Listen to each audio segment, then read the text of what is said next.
Once upon a time, in the warm waters of an African river, there lived a mermaid named Lumu.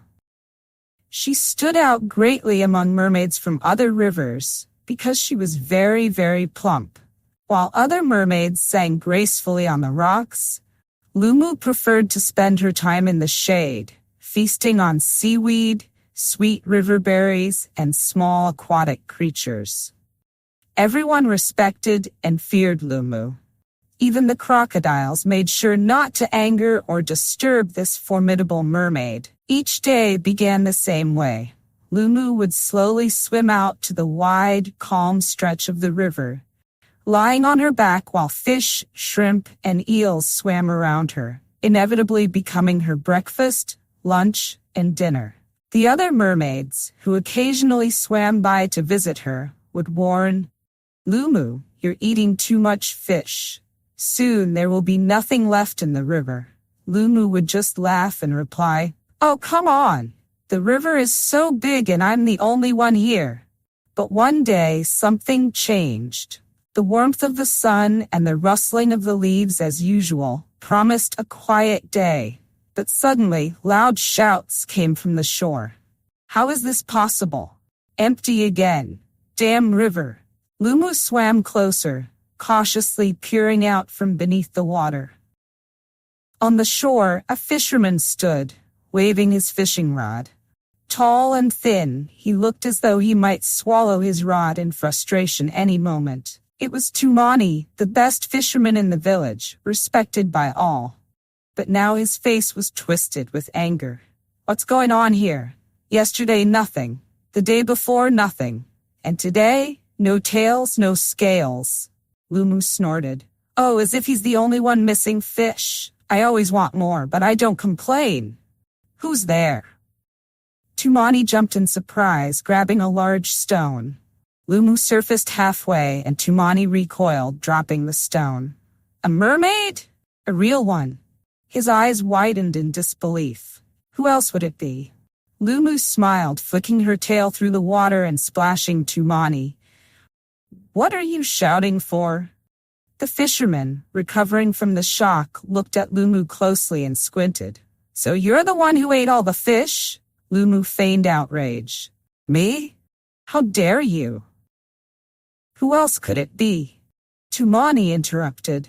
"I know this whole river, and there's no one but you who could eat this much fish in a single day."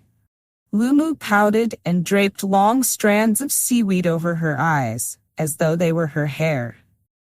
"Maybe you're just a bad fisherman?" "Bad?" Tumani was outraged. "I'm the best fisherman in the village. If it weren't for you, I'd already have a catch to last me a week." Lumu paused, thinking it over. "All right, maybe I ate a little more than usual," she began cautiously. "A little?" Tumani interrupted. "It looks like you ate the entire river." The mermaid blushed but quickly composed herself. "Don't shout. I can help bring the fish back, but I'll need your help." The fisherman squinted at her. "Something about this doesn't sit right with me. What are you up to?" Lumu took a deep breath and, unexpectedly for herself, admitted, "I eat too much. I probably need to lose weight. With all this size, it's getting hard for me to move and swim." Tumani thought for a moment, crossing his arms over his chest. "Are you sure you want to go down that path?" "Yes," Lumu exclaimed. "Otherwise, the river will empty out, and everyone will blame me." Tumani looked at the mermaid with a thoughtful gaze. "All right, I'll help you. But keep in mind, this won't be easy." Lumu nodded, unaware of what she was getting herself into. "Just let's get it over with. I want to bring the fish back and enjoy eating again." "First, you'll enjoy the diet." Tumani smirked. He turned toward the river, raised his fishing rod, and slyly added, "I hope you can swim fast and long."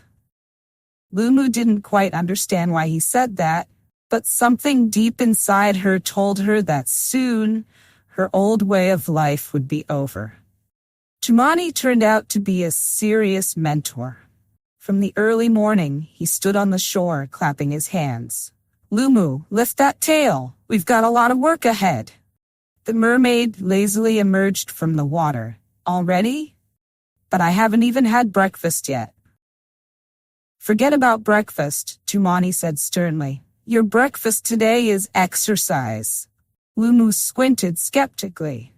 You want me to swim against the current? Exactly, the fisherman nodded. It will get your blood pumping and make your tail work. Lumu tried to resist, but it's so boring. I'd rather sing a song or play with the fish. The fish are afraid of you, Tumani said dryly. Come on, let's get to work. With great reluctance, the mermaid began to swim, but after just a few minutes, she was exhausted, splashing heavily back into the water. This is impossible. I'm too, graceful for this. Tumani snorted. Graceful? You're just lazy. Let's go again.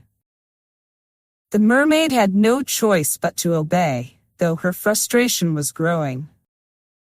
When she finally finished, the sun was already high in the sky. She emerged from the water, tired, and declared, Now I've earned lunch. But instead of the berries and seaweed she had expected, Tumani placed a coconut with water in front of her. What is this, a joke? Lumu asked, surprised. This is your lunch, the fisherman smirked. Healthy and light? Lumu looked at the coconut in horror. Am I a mermaid or a bird? This won't fill me up. Your task isn't to get full, it's to get slimmer. Tumani explained patiently. Lumu wanted to be offended, but she saw genuine concern in his eyes. He was really trying to help her. Reluctantly, she drank the coconut water, wrinkling her face as though she had been forced to eat a cactus. Fine, she muttered. Let's see what happens next. As the sun began to set, Tumani brought over a drum. Now we're going to dance, he announced. Dance? The mermaid laughed. You've forgotten I have a tail, not legs. But you've got rhythm, the fisherman said, starting to beat out a melody on the drum. Lumu first snorted, but soon her tail began to move smoothly in time with the beat. She didn't even notice how her movements grew more and more energetic. Ha! I'm starting to understand why this could be fun, she said, spinning in the water. But in the midst of the dance, the mermaid suddenly noticed that she was being watched. On the shore, hidden behind trees, stood a few village children. They were whispering and laughing. What's going on? Lumu asked, stopping in her tracks. They've never seen a dancing mermaid before. Tumani smirked. You've become a local celebrity. Lumu froze for a moment, then smiled. You know, I kinda like this. A few days later, Lumu began to notice changes. Her tail had grown stronger, her movements lighter, and swimming against the current no longer seemed like such a terrible challenge. Hey, fisherman, she called out to Tumani. I think I'm getting faster. See? He smiled. And you said it wouldn't work. But it wasn't all that simple. One night, while Tumani was asleep in his hut, Lumu felt a strong temptation. She swam over to the riverberry bushes she loved so much and saw their bright fruits gleaming in the moonlight. Well, just one won't hurt, right? She whispered to herself. But then images of Tumani flashed in her mind. His stern voice and all the effort she had put in over the past few days. She took a deep breath and swam away from the berries. The next morning, she told the fisherman about it. That's your first real victory, Lumu, he said seriously. You've proven that you can control yourself. That evening, Lumu decided to treat herself to a little celebration and dance to Tumani's drumming. But just as she started moving, a huge catfish suddenly leaped out of the water and began swirling around her. How dare you? Lumu exclaimed in indignation. Tumani laughed. Looks like the fish are starting to come back. They're no longer afraid of you. The mermaid was surprised to notice that the catfish indeed looked calm. It was even trying to move in sync with her dance. "Looks like my diet is working," Lumu said proudly. Tumani nodded. "It's working. But don't get too comfortable. The most interesting part is still ahead." Weeks passed, and the changes in the mermaid were noticeable to everyone.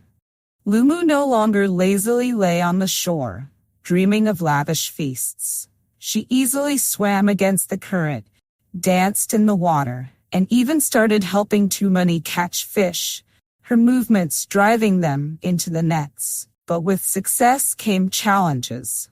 Lumu began to notice that some fish were still avoiding her. She was upset and one day asked Tumani, "Why aren't they coming back? I've been trying so hard." The fisherman, thoughtfully adjusting the net, replied, "The river has feared you for a long time, Lumu. You can't change that in a single day. But you're already on the right path." The mermaid sighed sadly. "What if I end up staying a scarecrow to them forever?" Tumani looked at her seriously. "Then you have to show them that you've changed. Actions speak louder than words." One evening, a commotion broke out in the village. People were running along the shore, shouting that a boy had disappeared in the water. His homemade raft had overturned, and he had drowned somewhere in the deep part of the river. Lumu heard the shouts, flicked her tail, and hurried over to Tumani. "What's happening?" "The boy fell into the water and that spot is full of underwater branches," he quickly explained. "If we don't find him now, it'll be too late." The mermaid didn't hesitate for a second. "I'll find him." She plunged into the river, diving into the dark depths where even fish feared to swim. Lumu had once avoided these places, considering them too frightening and dangerous.